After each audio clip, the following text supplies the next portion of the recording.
আপনার এনআইডি কার্ডের কি সমস্যা বলেন তো শুনি। আসেন সুতি।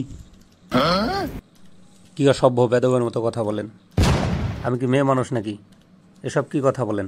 আপনার সমস্যা কি সেটা বলেন। আরে না, তা করছি না। আমার নাম হচ্ছে আশিক সুধীর। আমার এনআইডিতে লিখছেন আসেন সুতি। এটা কি ঠিক হইল? ঠিক করে দেন তাড়াতাড়ি। ও আচ্ছা, এই কথা। ঠিক আছে, আপনার এনআইডি কার্ড রেখে যান, 1 সপ্তাহ পরে এসে নিয়ে যাবেন। বড় ভাই, আপনার এনআইডিতে কি সমস্যা? আগের জনের নামে তাও কিছুটা ভদ্রতা আছে, আমার নামে তো সেটাও রাখেন নাই। আমার নাম হচ্ছে স্বপন ঘোষ, আপনার এনআইডিতে লিখে দিচ্ছেন স্বপ্ন দোষ। এটা কি ঠিক হইল বলেন? আর এই বয়সে কি আমার এইসব হয়? বড় ভাই, আর লজ্জা দিয়েন না।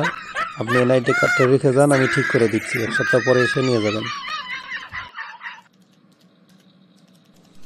আপনাকে কিভাবে সহযোগিতা করতে পারি বলেন প্লিজ। আগের 2 জন তাও মুখ দিয়ে কইতে পারছে, আমি তো উচ্চারণই করতে পারতেছি না। আমার নাম হচ্ছে রোদন দে, আর আমার নামের উন্তস্তরের জায়গায় আপনারা চয়কার চো দিচ্ছেন। এখানে আপনারাই উচ্চারণ করেন। আপনারা আমাকে দ্রুত সমস্যার সমাধান করে দেন।